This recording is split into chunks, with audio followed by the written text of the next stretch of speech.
ಜೇಗೌಡ ಅವರು ಹಾಸನ ನಗರಸಭೆ ಹಾಗೂ ತಾಲೂಕು ಕಚೇರಿಗಳಲ್ಲಿ ಜನರ ಸಮಸ್ಯೆಗಳಿಗೆ ಸಮರ್ಪಕ ಸ್ಪಂದನೆ ಸಿಗುತ್ತಿಲ್ಲ ಎಂದು ಅಸಮಾಧಾನವನ್ನ ವ್ಯಕ್ತಪಡಿಸಿದರು.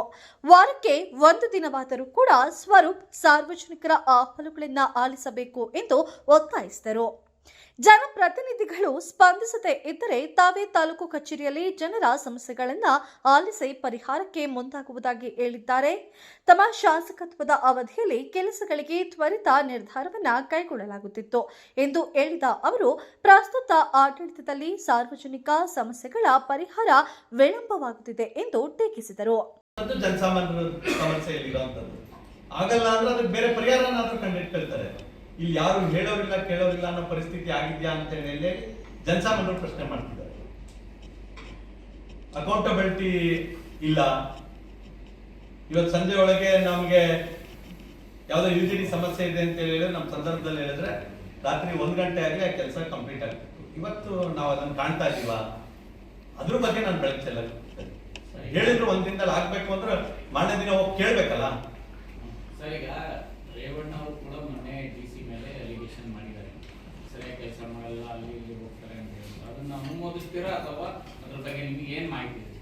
ನಾನು ರೇವಣ್ಣ ಅವರು ಹಿರಿಯ ಶಾಸಕರು, ಜಿಲ್ಲೆಯಲ್ಲಿ ಅವ್ರು ವಕ್ತಾರನಾಗ್ಲಿಕ್ಕೆ ನಾನು ತಯಾರಿಲ್ಲ. ನನ್ನ ಅಲ್ಪ ಎಕ್ಸ್ಪೀರಿಯನ್ಸ್ ಏನಿದೆ, 5 ವರ್ಷ ಚುನಾಯಿತ ಪ್ರತಿನಿಧಿಯಾಗಿ ಮಾಡಿರೋಂಥ ಕೆಲಸದ ಮೇಲೆ ನನ್ನ ಚೌಕಟ್ಟಿನಲ್ಲಿ ನಾನು ಜಿಲ್ಲಾಡಳಿತಕ್ಕೆ ಮತ್ತೆ ಸ್ಥಳೀಯ ಸಂಸ್ಥೆಗಳಿಗೆ ಮನವಿಯನ್ನು ಮಾಡಿದ್ದೀನಿ. ನಾನು ನಗರಸಭೆ ಬಂದಿದ್ದು ನೇರವಾಗಿ ಡಿಸಿ ಅವ್ರ ಮೇಲೆ ಯಾಕೆ ಆಗ್ತಾ ಇಲ್ಲ ಅಂತ ಕೇಳ್ತಿದ್ದೆ. ಆದ್ರೆ ಇವತ್ತು RC ಅಂಡ್ರು ಬರುತ್ತೆ. ಹಂಗಾಗಿ ನಾನು ಇನ್ನು ವಾರ 10 ದಿನದಲ್ಲಿ ಮೈಸೂರಿಗೆ ಹೋಗುವಂತ ಕೆಲಸವನ್ನು ಮಾಡ್ತೀನಿ. 35 ವಾರ್ಡ್ಗಳಿಗೆ ಸಮರ್ಪಕವಾಗಿ ಅನುದಾನ ಬಿಡುಗಡೆ ಆಗಬೇಕು. ಯಾವೆಲ್ಲ ಸಮಸ್ಯೆ ಇದೆ ಅಂತ ಹೇಳಿ ಜನರ ನಡುವೆ ಹೋದಂತ ಸಂದರ್ಭದಲ್ಲಿ ಏನು ಪಟ್ಟಿ ಏನ್ ಮಾಡ್ಕೊಂಡ್ರೆ ನಾನು ಪಟ್ಟಿ ಸಮೇತ ಹೋಗ್ತೀನಿ. ಅದರಲ್ಲಿ ಯಾವುದು ವೈಯಕ್ತಿಕ ಹಿತಾಸಕ್ತಿ ಅಥವಾ ಪಕ್ಷದ ಹಿತಾಸಕ್ತಿ ಇರಲ್ಲ, ಸಾರ್ವಜನಿಕ ಹಿತಾಸಕ್ತಿ ಇರುತ್ತೆ. ನಗರಸಭೆ ಅಲ್ಲಿಗೆ ಹೋಗುವಂತ ಕೆಲಸ ಮಾಡ್ತೀನಿ. ತಾಲೂಕ್ ಕಚೇರಿಗೆ ಅದಕ್ಕೆ ಬಂದೆ. ತಾಲೂಕ್ ಕಚೇರಿಗೆ ಹೋಗಿ ತಾಲೂಕ್ ಕಚೇರಿಯಲ್ಲಿ ಏನ್ ಸಮಸ್ಯೆ ಇದೆ ಅದನ್ನ ಮಾಡ್ತೀನಿ. ಅಲ್ಲೇನಾದ್ರು ಸಮಸ್ಯೆ ಬಂದ್ರೆ ಖಂಡಿತವಾಗ್ಲೂ ಡಿಸಿ ಅವ್ರ ಹತ್ರ ಕೂತು ಚರ್ಚೆ ಮಾಡೋಂತ ಶಕ್ತಿ ಭಗವಂತ ಕೊಟ್ಟಿದ್ದಾನೆ. ಆ ಕೆಲಸವನ್ನು ಕೂಡ ಮಾಡ್ತೀನಿ. ಅದ್ರಲ್ಲಿ ಯಾವ್ದು ಮುಲಾಜಿಲ್ಲ. ಅದು ಆರ್ಥಿಕ ಮುಗ್ಗಟ್ಟಾಗಿದ್ರೆ ಆ ಟ್ರಾನ್ಸಾಕ್ಷನ್ ಆಗ್ತಿಲ್ಲ ಅನ್ನೋ ಕಾರಣಕ್ಕೆ ನನ್ನ ನಡುವೆ ಬಂದು ಕೂತಿರೋಂಥದ್ದು. ಇವತ್ತು ಜೂನ್ 20ನೇ ತಾರೀಕಲ್ಲಿ ಕೂತಿದ್ದೀವಿ. ಆಗಸ್ಟ್ 15ನೇ ತಾರೀಕು ಒಳಗಾಗಿ ನನಗೆ ನಂಬಿಕೆ ಇದೆ ಸನ್ಮಾನ್ಯ ಶಾಸಕರು ಇದ್ರ ಬಗ್ಗೆ ನಿಯೋಗ ಕರ್ಕೊಂಡೋಗಿ ಸೆಕ್ರೆಟರಿ ಇರ್ಬೋದು, ಸಂಬಂಧಪಟ್ಟ ಮಂತ್ರಿಗಳಿರ್ಬೋದು, ಮುಖ್ಯಮಂತ್ರಿಗಳ ಹತ್ರ ಹೋಗಿ ಸೊಲ್ಯೂಷನ್ ಕಾಣ್ ಬರ್ತಾರೆ ಅಂತ ಹೇಳಿ ನಂಬಿಕೆ ಇದೆ. ಡೆಡ್ಲೈನ್ ಕೊಡ್ತಾ ಇದ್ದೀನಿ. ಅವ್ರು ಮಾಡುತ್ತಿಲ್ಲ ಅಂತ ಹೇಳಿದ್ರೆ ನಾನು ಜೊತೆಯಾಗಿ ಕೆಲಸ ಮಾಡುವಂಥದ್ದನ್ನು ಮಾಡ್ತೀನಿ. ನಾನು RCನ ಭೇಟಿ ಮಾಡ್ತಾ ಇದ್ದೀನಿ ಮತ್ತು ನಮ್ಮ ನಗರಾಭಿವೃದ್ಧಿ ಇಲಾಖೆಯ ಕಾರ್ಯದರ್ಶಿಗಳನ್ನು ಕೂಡ ಭೇಟಿ ಮಾಡ್ತೀನಿ.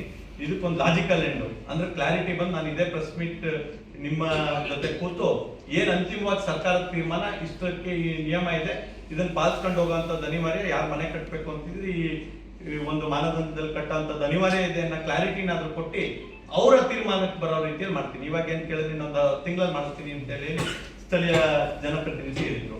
1 ತಿಂಗಳು 3 ತಿಂಗಳಾಗಿದೆ, ಇನ್ನೂ ಅದಕ್ಕೆ ಲಾಜಿಕಲ್ ಎಂಡ್ ಬಂದಿಲ್ಲ. ನನ್ನ ಸಮಸ್ಯೆ ಇರುವಂತದ್ದು ಏನು ಅಂತ ಹೇಳಿದ್ರೆ ಏನ್ ಆಗ್ಬೇಕು ಅನ್ನೋಂಥದ್ದು ಜನಸಾಮಾನ್ಯರು ತಿಳಿಸಿ ಅಂತ ಹೇಳಿಲ್ಲ ಅಷ್ಟೇ. ಎಲ್ಲದಕ್ಕೂ ಉತ್ತರ ಪಾಸಿಟಿವೇ ಇರುತ್ತೆ ಅಂತಲ್ಲ. ನಂಜುಂಡೇಗೌಡರು ಹೇಳಿ ಸರಿ ಇದೆ. ಅಂದ್ರೆ ಸರ್ಕಾರದ ಮೇಲೆ ತೀರ್ಮಾನ ಮಾಡುವಂತಷ್ಟು ಪ್ರಭಾವ ವಿರೋಧ ಪಕ್ಷದವ್ರಿಗೆ ಇರಲ್ಲ, ಅಥವಾ ಒಂದು ತೀರ್ಮಾನವನ್ನ ಬದಲಾಯಿಸುವಂತ ಶಕ್ತಿ ಒಬ್ರು ಶಾಸಕರಿಗೆ ಇರಲ್ಲ ಅಂತ. ಆದ್ರೆ ಕ್ಲಾರಿಟಿ ಕೊಡುವಂತದ್ದು ಯಾರ ಜವಾಬ್ದಾರಿ? ಸ್ಥಳೀಯ ಜನಪ್ರತಿನಿಧಿಗಳಿರುತ್ತೆ. ಅವ್ರು ಹೇಳಿದ್ರೆ ಅದು ವೇದವಾಕ್ಯ ಆಗೋ ರೀತಿಯಲ್ಲಿ ಒಂದು ಜನಸಾಮಾನ್ಯರಲ್ಲೂ ನಂಬಿಕೆ ಇರಬೇಕು ಮತ್ತು ಅಷ್ಟೇ ಶ್ರಮವನ್ನು ಕೂಡ ಹಾಕಬೇಕು. ಎರಡನೇದು 1,60,40,000 ಜನ ಇದ್ದಂತ ಸಂದರ್ಭದಲ್ಲಿ ಎಷ್ಟು ಜನ ನೌಕರರಿದ್ರು ಅಷ್ಟೇ ಈಗ 3 ಲಕ್ಷ ಜನಸಂಖ್ಯೆ ಇರುವಂತ ನಗರ ಪಾಲಿಕೆ ಕೂಡ ಇದೆ. ಒಬ್ರು ಎಕ್ಸ್ಟ್ರಾ ಅಧಿಕಾರಿಗಳನ್ನ ತೆಗೆದುಕೊಂಡಿಲ್ಲ. ನಾನು ಹೇಳ್ತಾ ಹೋದ್ರೆ ಡೀಟೇಲ್ಸ್ ಅರ್ಥ ಇದೆ. ನಾನು ಹೇಳಿದ್ರೆ ಬರೀ 2-3 ವಿಚಾರನ ಅಂತ ಹೇಳ್ತೀನಿ. ಎಲ್ಲಾ ವಿಚಾರ ಗೊತ್ತಿರುತ್ತೆ ಅಂತ ನಾನು ಡೀಟೇಲ್ ಹೇಳ್ತಿಲ್ಲ. ಹೋದಂತ ಸಂದರ್ಭದಲ್ಲಿ ಬರುವಂತ 30ರಿಂದ 45 ದಿನದ ಒಳಗಾಗಿ ಕನಿಷ್ಠ ಟೆಂಪ್ರರಿ ಬೇಸಿಸ್ ಅಲ್ಲಿ ನಮ್ಗೆ ಇಂಜಿನಿಯರ್ಗಳನ್ನ UGD ವರ್ಕರ್ಸ್ ಅಂತ ಹೇಳುವಂತ ಕೆಲಸ ಆಗ್ಬೇಕು. ಈ ಎಲ್ಲಾ ನಿಟ್ಟಿನಲ್ಲಿ ನಾವು ತಂಡವಾಗಿ ಒತ್ತಡ ಹಾಕಿ ಕೆಲಸವನ್ನು ಮಾಡಿಸ್ಬೇಕಾಗಿರುವಂತ ಜವಾಬ್ದಾರಿ.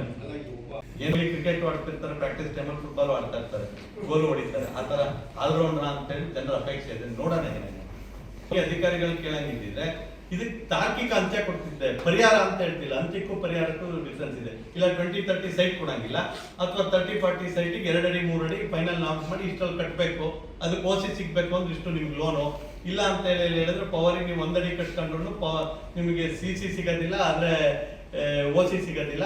ನೀವು ಮನೆ ಕಟ್ಕೊಳ್ಳಿ, ಸ್ವಂತ ದುಡ್ಡಲ್ಲಿ ಕಟ್ಟೋರು ಏನಾದ್ರು ಒಂದು ಹೇಳ್ಬೇಕಲ್ಲ. ನಾವು ಹೇಳ್ಬೇಕಾದ್ರೆ ಕಾನೂನು ಚೌಕಟ್ಟಿನಲ್ಲೂ ಏನಾಗುತ್ತೆ, ಉಳಿದಿದ್ದು ನಿಮ್ ಶಕ್ತಿಲಿ ಏನ್ ಮಾಡ್ಕೊಳ್ಳಿ ಅನ್ನೋದನ್ನಾದ್ರೂ ಹೇಳ್ಬೇಕಲ್ಲ. ಇಡೀ ಪ್ರಪಂಚದಲ್ಲಿ ಆಗೋದ್ರೆ ಜನರು ಯಾರು ಮೈಕ್ ಮುಂದೆ ಮಾತಾಡಲ್ಲ, ನಾನು ಅದನ್ನು ಮಾತಾಡ್ತೀನಿ, ಅದ್ರಲ್ಲಿ ನನಗೇನು ಮಡಿವಂತಿಕೆ ಇಲ್ಲ. ಆದ್ರೆ ಏನಾದ್ರು ಒಂದು ಹೇಳ್ಬೇಕಲ್ಲ, ಆ ಕೆಲಸ ಆಗ್ತಿಲ್ಲ ಅನ್ನೋಂಥದ್ದಿದೆ, ಅದನ್ನ ಮಾಡೋಣ ಅಂತ ಹೇಳಿ ನಿಮ್ಮಲ್ಲಿ ಥ್ಯಾಂಕ್ ಯು.